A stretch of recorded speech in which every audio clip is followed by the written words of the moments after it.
أعوذ بالله من الشيطان الرجيم بسم الله الرحمن الرحيم وإذ قلتم يا موسى لن نؤمن لك حتى نرى الله جهرة فأخذتكم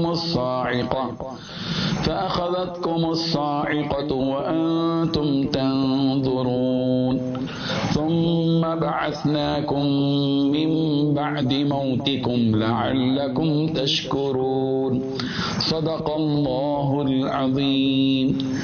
حاضرین و ناظرین، یہ سورہ بقرہ کی دو آیتیں ہیں، آیت نمبر 55 اور 56، 55 اور 56۔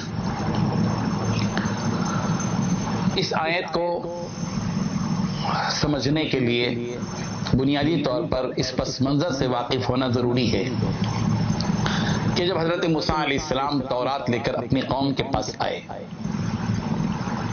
اور کہا کہ دیکھو یہ اللہ کی کتاب ہے، تورات ہے، میں تمہارے پاس لے کر آیا، تو قوم کے لوگوں نے یہ بات کہی کہ موسیٰ ہم کو کیسے معلوم ہو کہ یہ کتاب اتاری گئی ہے، اللہ تعالیٰ کا کلام ہے، ہم کو کیسے معلوم؟ ہم نے اس کتاب کو تمہارے اوپر اترتے ہوئے بالکل نہیں دیکھا۔ تو حضرت موسیٰ علیہ السلام نے کہا کہ ٹھیک ہے بھی، چلو تمہاری طرف سے کچھ افراد کو مقرر تم کر لو، نمائندگی کے طور پر میں لے چلتا ہوں کوہ طور پر۔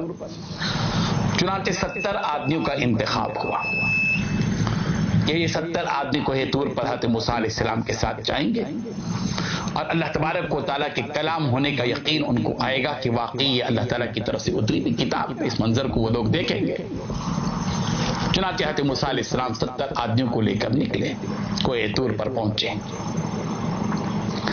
اللہ تبارک و تعالیٰ نے وہاں پر جو کچھ کی ہوا، حضرت موسیٰ علیہ السلام جو ہے کے اوپر جو اتری کتابیں، اللہ کے کلام کو اترتا دیکھا، تو وہاں پر ایک اعتراض شروع کیا۔ وہ اعتراض یہ شروع کیا کہ اعتراض یہ شروع کیا کہ ہم نے اللہ کو تو دیکھا نہیں، اے موسیٰ ہم اس وقت تک آپ کے اوپر ایمان نہیں لائیں گے جب تک کہ ہم خود اپنی آنکھوں سے اللہ تعالیٰ کو بذات خود نہ دیکھ لیں۔ یہ بہت بڑی جسارت تھی، اللہ تبارک و تعالیٰ کے ساتھ گستاخی تھی۔ یہ چھوٹی سی آنکھ جو صرف اپنے سامنے کی چیز کو دیکھ سکتی ہے، چھوٹی چیز کو دیکھ سکتی ہے، پہاڑ دیکھ سکتی ہے، اور یہ وہ تو آنکھ ہے جو اللہ کی پیدا کی ہوئی ایک چیز کو، ایک سورج کو جب وہ بالکل سوا نیزے پر ہو، بالکل اوپر ہو، اب بالکل چمک رہا ہو، اس سورج کو جب یہ آنکھ نہیں دیکھ سکتی، آنکھ سے آنکھ نہیں ملا سکتی، تو اس خدا کو کیا دیکھ سکے گی جس نے اس کو پیدا کیا؟ لیکن مطالبہ بنی اسرائیل نے کیا کہ ہم اس وقت تک ایمان نہیں لائیں گے جب تک کہ ہم اللہ تعالیٰ کو خود اپنی آنکھوں سے نہ دیکھ لیں۔ اس جسارت کی وجہ سے، اس جرم کی وجہ سے، اس گستاخی کی وجہ سے جو انہوں نے مطالبہ حضرت موسیٰ علیہ السلام سے کیا، اللہ تبارک و تعالیٰ نے 70 کے 70 آدمیوں کو موت کے گھاٹ اتار دیا۔ حضرت موسیٰ علیہ السلام نادم ہوئے، پریشان ہوئے کہ اے اللہ تعالیٰ یہ تو اور الگ بات ہو گئی، اب میں اپنی قوم کے پاس جاؤں گا تو وہ لوگ مجھ سے کیا کہیں گے، میں کیا منہ لے کر جاؤں گا؟ 70 کے 70 آدمی ختم ہو گئے، اب تو قوم کے لوگ پل پڑیں گے میرے اوپر۔ تو پھر اللہ تبارک و تعالیٰ نے جن کو موت دی تھی، پھر ان کو اللہ تعالیٰ نے زندگی عطا فرما دی۔ اسی واقعے کو یہاں پر بیان کیا گیا ہے، وہ اس وقت کو یاد کرو جب کہ تم نے کہا، اے بنی اسرائیل تم نے کہا تھا، یا موسیٰ، اے موسیٰ، لن نؤمن لک، ہم تم پر ایمان نہیں لائیں گے، ہم تم پر یقین نہیں کریں گے، حتیٰ یہاں تک کہ نر اللہ تعالیٰ کو دیکھ لیں، جہرتن، علانیہ طور پر، کھلا جب تک ہم اللہ کو نہ دیکھ لیں اس وقت تک ہم آپ پر ایمان نہیں لائیں گے۔ کیا ہوا؟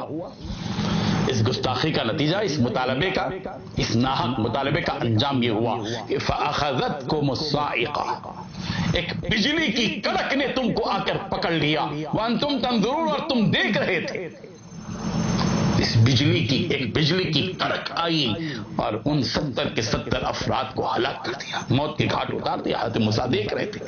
پھر اللہ تعالیٰ سے مطالبہ کیا، ثُمَّ بَعَثْنَاكُمْ مِن بَعْدِ مَوْتِكُمْ، پھر ہم نے تم کو دوبارہ زندہ کیا تمہارے مرنے کے بعد، لَعَلَّكُمْ تَشْكُرُونَ، تاکہ تم شکر ادا کرو۔